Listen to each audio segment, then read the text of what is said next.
The Charlotte Ledger Podcast is a member of the Queen City Podcast Network.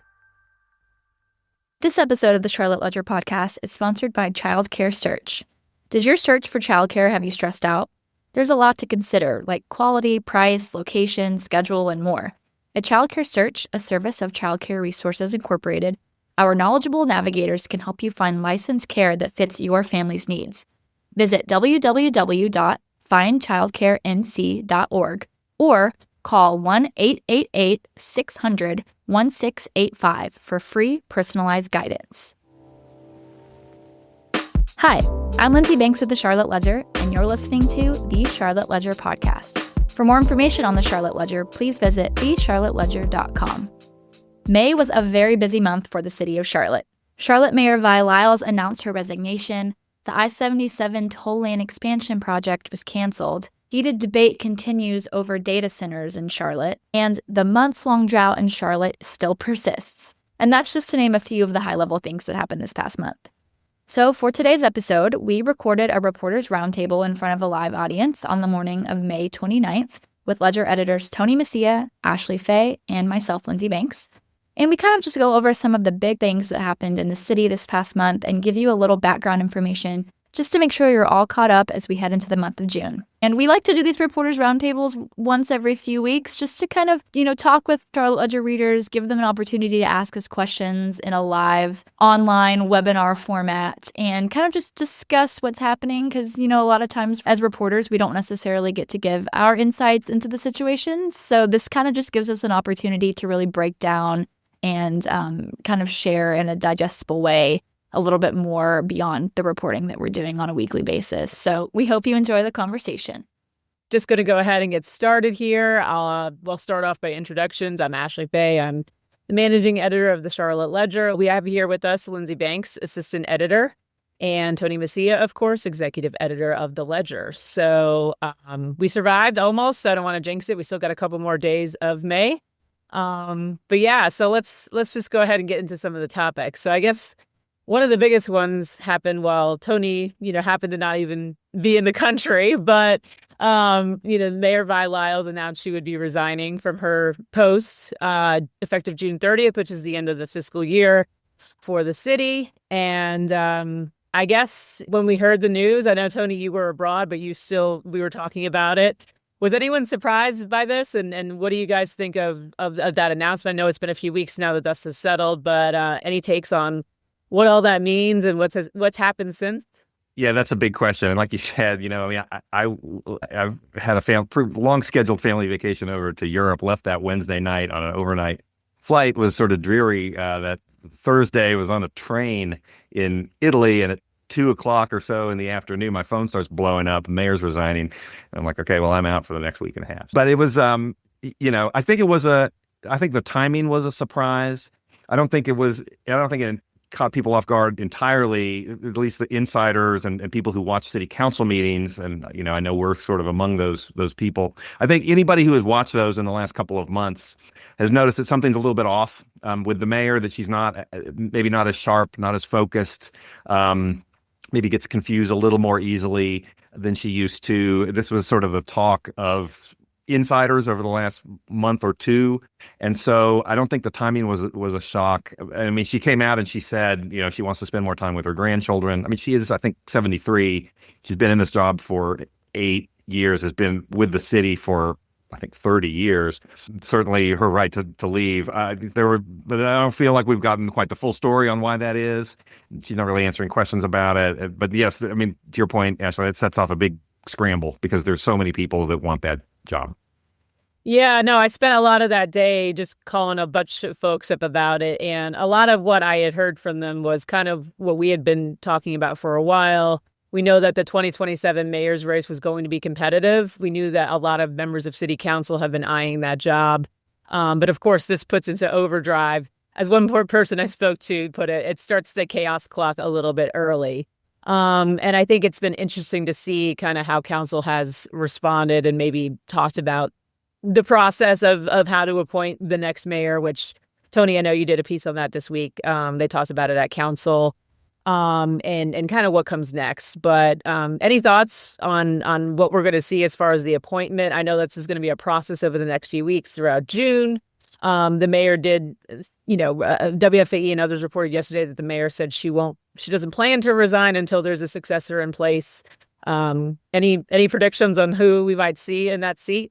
Yeah, so they put forward a process that's already getting started. They're going to open up applications to anybody who wants to apply next Tuesday. Now, the qualifications are you have to be a registered Democrat, you have to be at least 21 years old, and you have to live in the city of Charlotte. Those are the requirements. So they're going to get a bunch of applications. Now, it's a little bit funny because they said, well, we want to do this because we want to be transparent about the process, when actually the way this is actually going to go down is it's going to be kind of hashed out a little bit behind the scenes. There have been a lot of conversations, a lot of text messages among council members, among very interested people. So, the bad news for you, Ashley and Lindsey, is that if you were to apply, you would not get you probably don't even qualify because I'm guessing you're registered unaffiliated, but it's not, while it is nominally open to anybody, they're really choosing from a handful of people. It's hard to just walk in and do this job off the street. So, the name that keeps coming up is the mayor pro tem, James Smudgy Mitchell. He's been in elected office almost 30 years,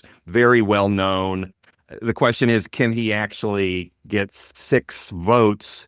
Can anybody get 6 votes? I would certainly say he's the front runner, but it's going to take a couple weeks to play out. There might be some other names in the mix, other Democratic politicians.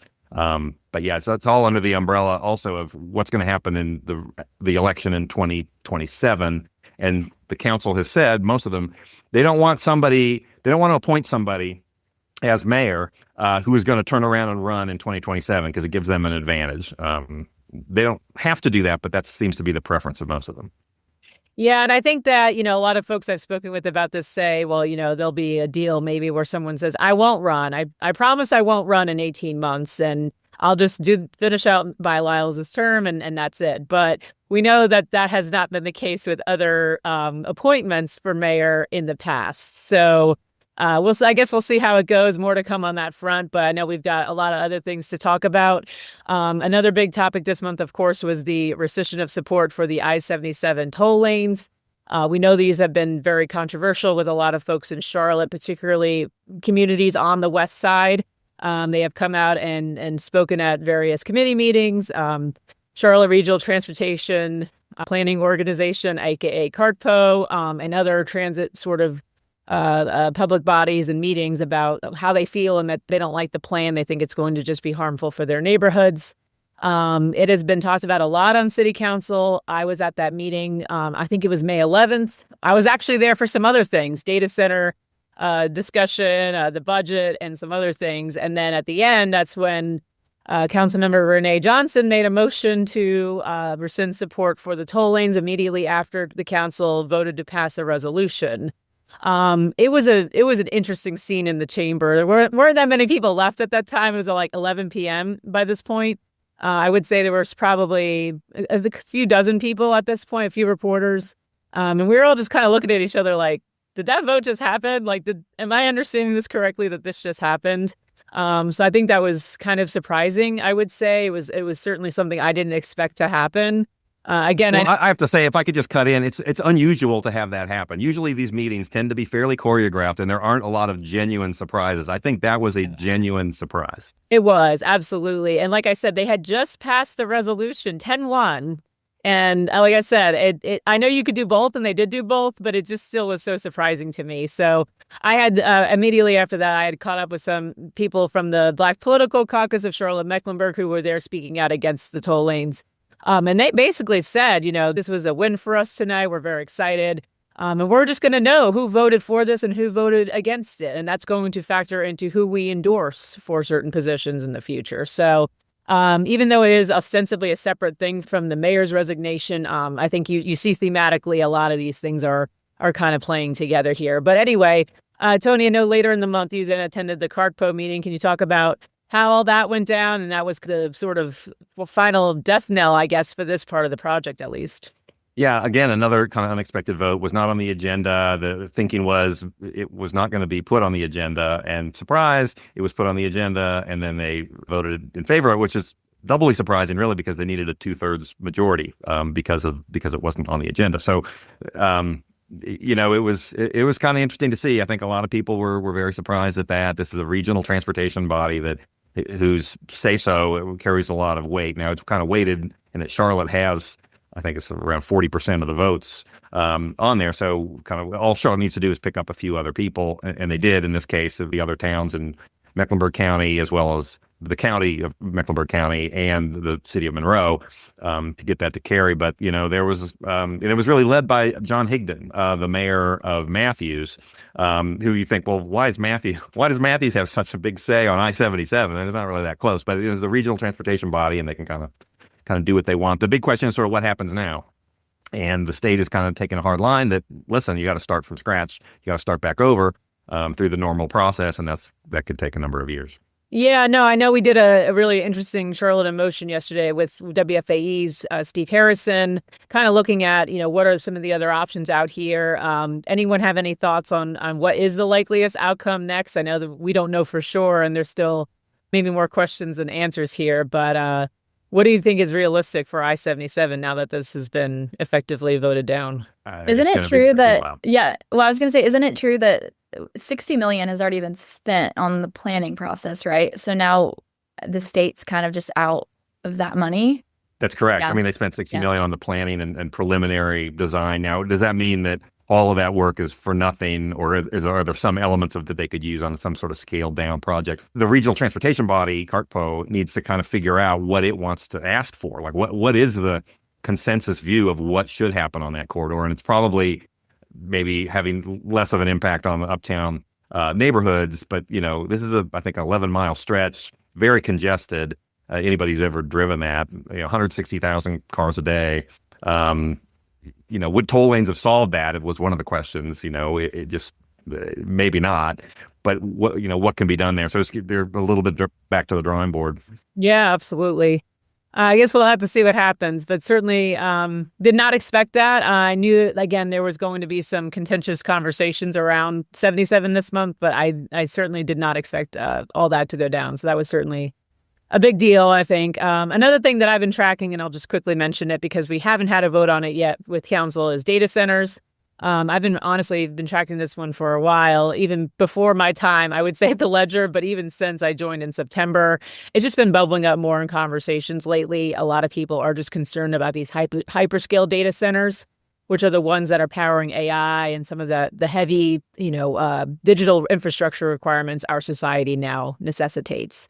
So the city is currently considering a 150-day moratorium on data center development to kind of just figure out what regulations and policies it can develop legally around the land use of data centers. They've been allowed by right for many years now in most of the city, and I think a lot of folks are upset about that. There's one proposed in East Charlotte, and it's not a hyperscale. It's only about 40,000 square feet, but I think people are afraid it's going to set a precedent. There is a very large data center under construction now in University City that was approved in 2023. I was at the public hearing this week at council, and some folks were even saying, I think rescission's the word of the year. They were saying, rescind all the data centers that we've approved in the city and rescind some. Yeah. So actually, they don't have a lot of power to do some of the things that some of the activists were asking for. Is this a real issue, or is it just mostly kind of symbolic? I mean, you say, well, you put it on hold for 150 days. I mean, is that really that big a deal? Well, that's what I think. I think a lot of these folks are going to be disappointed to learn that the city is going to come out with some recommendations, but data centers are still going to get built here. I mean, whether you can maybe put some more requirements around them, but your land use legality, and this is what the city's been saying, is kind of limited, especially after a Senate bill was passed in late 2024. I don't remember the number, but it basically effectively limits the local government's ability to downzone property.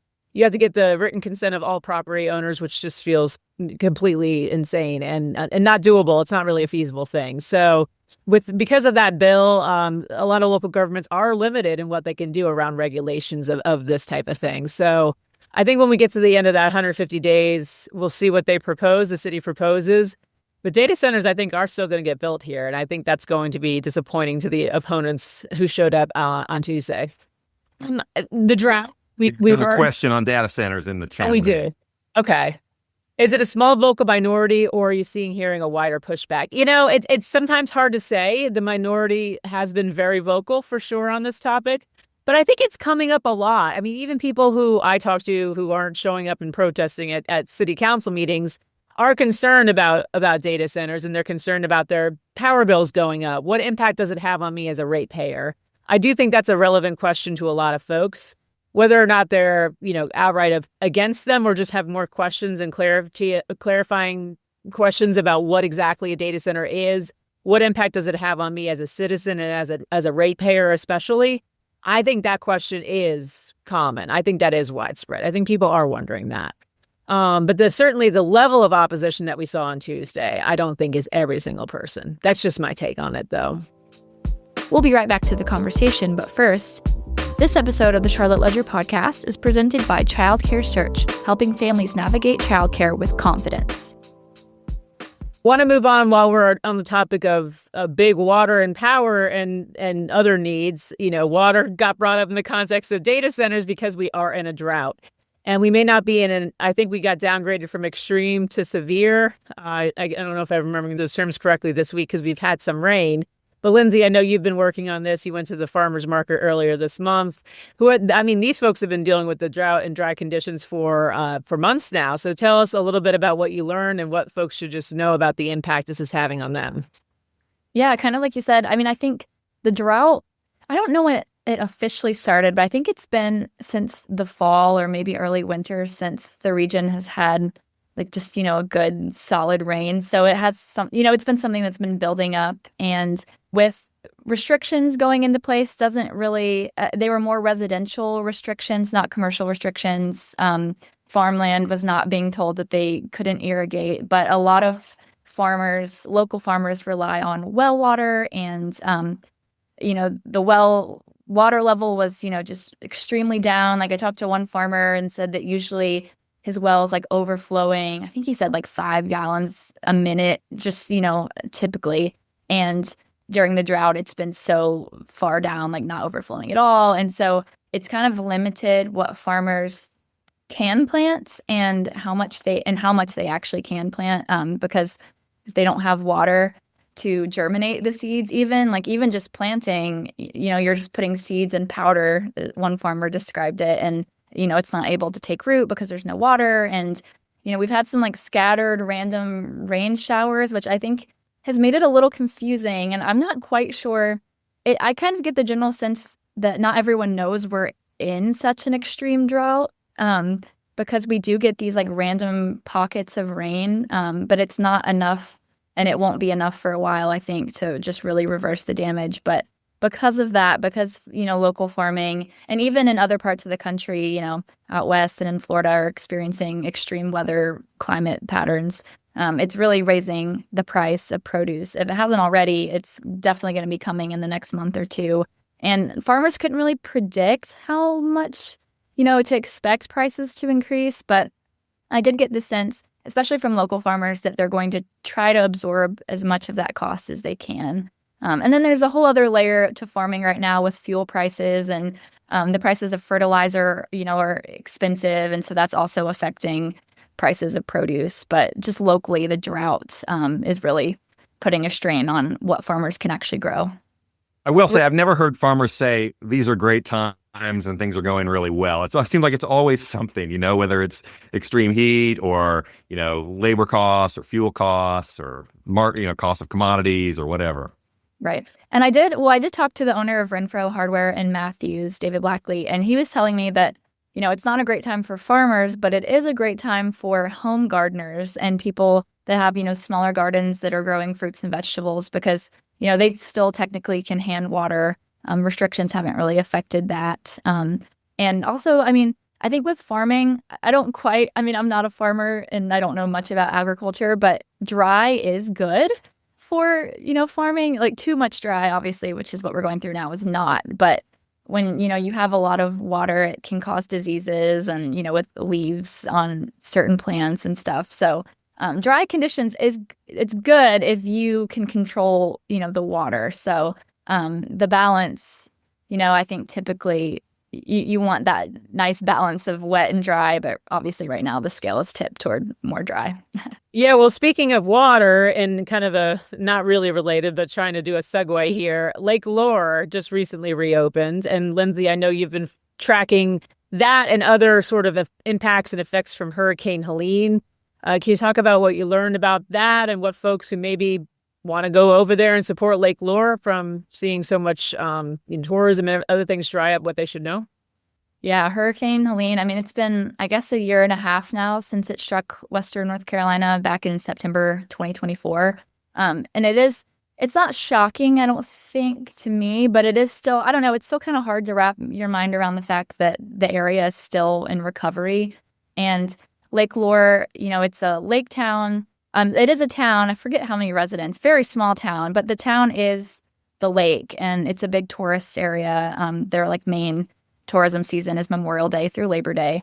And the lake has been closed since September 2024. The hurricane just absolutely destroyed the lake. I mean, debris.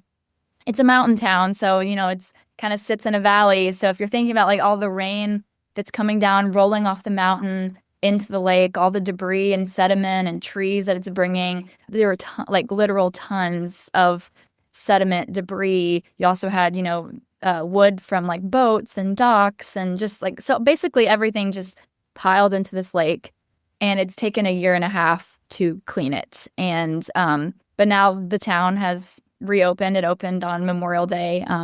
Reopened meaning the lake reopened. The businesses, there's a hotel there and some restaurants that have been operating for the past year, but they haven't had the tourism that they usually have. So I spoke to the mayor and she said that over the past year the town has lost over 50% of tourism revenue, which they kind of rely on. The town operates the lake and maintains the lake. So it's a huge milestone, I think, obviously for the town, but just for the region as a whole, because Lake Lure is very well known in the area. It's where a lot of people go in the summer. And what movie was filmed there? Dirty Dancing. If anyone's seen Dirty Dancing, filmed at Lake Lure. And I think there might have been another film that was filmed there. Cannot remember off the top of my head, but still very well-known area. So it's really exciting to see that it's come back online. I haven't had a chance to get down there since it reopened, but I'm really excited to see it because the mayor said it's more beautiful than it ever was. Yeah, maybe it needed a little bit of a clean out. Obviously, the circumstances are not ideal for that, but glad to hear that they're reopened. And I haven't been out there myself. I've been to Western North Carolina many times, but especially post Helene, it makes me want to go out there and see it and support that community. I wanted to talk a little bit real quick about the housing market. I think housing affordability, I always say it's one of the signature challenges and issues facing Charlotte and other high-growing cities, of course, in the U.S. But, I hear a lot from a lot of folks that we're going to have to look way outside of Mecklenburg to find a house we can afford. I've had friends who've been looking in Lincoln County and places that you would never think of as part of the Charlotte Metro anymore. But that's because home prices have just risen so much. But Tony, recently you looked at how going out to beyond Mecklenburg isn't necessarily the deal it once was. What did you find? Yeah, it used to be thought of that if you, really wanted a bargain, you could move out to one of these surrounding counties, to Cabarrus County, to Gaston County. That's still true to some extent, but not quite as much as it was. We looked at the data going back 20 years. And what you're seeing in some of these surrounding counties is the same thing you're seeing in Mecklenburg, in which housing prices are really rising a lot, especially in these communities that are closest to Mecklenburg, in Belmont, Mount Holly, Mooresville, to say nothing of Union County, Weddington, Waxhaw area. So the implication there, and it's just sort of a natural thing. As the region grows, that's just going to happen. Our commuting patterns are different now. It's not like everyone is driving to uptown like they used to. You have all these nodes kind of around where people work. And there are a lot of things going on in Cabarrus County and, Eli Lilly and, different economic development projects. And I talked to a bunch of realtors in some of these surrounding counties, and they say, there are some pockets that are more affordable than Mecklenburg. There are some places that are priced very similarly to Mecklenburg. So it is possible, but you might have to go farther and farther out. Some of the communities I heard where there's still affordable housing, Chester County, South Carolina, that's south of Rock Hill. Troutman in Iredell County, that's a pretty good distance from uptown Charlotte. The census data that came out also this month said that Fort Mill, I think, is certainly the fastest growing in the Charlotte region as far as the population growth. But I think even As a percentage, yeah. as a percentage, yes, of course. But I think even nationally, it ranks among metro areas of its size or towns of its size. It ranks as one of the fastest growing. So yeah, I mean, it's definitely getting much more expensive to live even outside of Mecklenburg, and I think people are looking as far afield as Albemarle, as I reported in a story in January, which no one used to think of as the Charlotte metro. And I did a story earlier this month, too, looking at folks who were lucky enough to buy a house either before or in the early days of the pandemic. Maybe they need more space now because they've had kids, but they don't want to move all the way out to Albemarle. And instead, they're tapping into their home equity and doing these six-figure renovations on their houses. And I live in Commonwealth Park in East Charlotte. I have 5 on 3 streets near me where they're adding substantial square footage to their homes, whether it's a master suite or expanded kitchen or another bedroom. I profiled a family who lives in the South Park area, and they were saying, we love our neighborhood. We love that we're not far from the airport. We love our neighbors. We don't want to move all the way out, an hour away to buy a bigger house. So I think it's interesting to see how this housing market and the supply and affordability challenges is kind of translating to these other new decisions that homeowners are making. Well, it does seem like the market is slow. I mean, realtors are saying it's more balanced, which is true, but people are just kind of sitting in their houses more than they used to because a lot of them have very low mortgage rates in the 2, 3, 4%, somewhere in there. And then there's the question of if you sell, where do you move to? Because can you get something comparable? It's getting hard in Mecklenburg, and do you want to move out to Albemarle or Troutman or Chester County? Yeah, and I just think a lot of folks maybe aren't willing to do that. I also wanted to talk a little bit about some of the people we lost this month. Ted Turner, obviously big name as from CNN fame, but he had an interesting time here in Charlotte, which our freelancer, Mark Washburn, who's been a very long time veteran media reporter in Charlotte, did a really interesting piece for us earlier this month on kind of his legacy in Charlotte. And then we also had a Ways of Life obituary from Ken Garfield, who frequently writes for that section and other pieces for the Ledger. He did a really nice piece on Chris Thomas, who was an executive at Childress Klein. Chris is someone I have actually known for many years, covering commercial real estate. He was definitely beloved across the commercial real estate industry, the South Park community. He had a really big involvement here in Charlotte, just really left his mark in a lot of different ways. But I just thought those are 2 examples of, they're not the hard breaking news necessarily that we've been also chasing this month, but they're examples of the kind of the storytelling and features that we do. I don't know if anyone has any thoughts on either of those stories, but to me, they were just some examples of some of the other types of stories we do really well here at the Ledger. And then I just on a lighter note, we have a few minutes left here. Lindsey, you did have a birthday this month, and as part of that, you put on your reporter's hat and did some shoe leather reporting on an important topic to all of us. Can you tell us a little bit about that? It's kind of a little tradition I've developed over the years, just on my birthday, going around and collecting all the free gifts that you get from, signing up, being a part of rewards programs. And so I went around to, I don't even remember how many, maybe like about a dozen businesses in Charlotte, and kind of cashed in just to see what I could get, and wrote an article about it, letting people know, sometimes you do have to download an app, sometimes you do have to sign up for some things, but there are a few where you don't. And one of the local spots, popular spots, is Pinky's West Side Grill. And I will say that was probably my favorite freebie that I got. But you get a free banana pudding, full size, and all you have to do is show your ID and prove that it's your actual birthday. Lindsey, can I ask you, so in these places, the intent is for you to come in and have a meal and get the free banana pudding, not to show up and get a free banana pudding and leave, right? True. So it is. But I know you were testing it out for science purposes. Yeah, right. And then also, with some of the apps that you have to download, you do have to be active. So meaning usually you had to have purchased something within the last 6 months to a year. So you can't just download the app and then every year get a free drink or whatever and then never spend money at the company otherwise. So it is, it's a rewards, it's a loyalty program. You get rewarded for being loyal to the company and shopping there or eating there or whatever.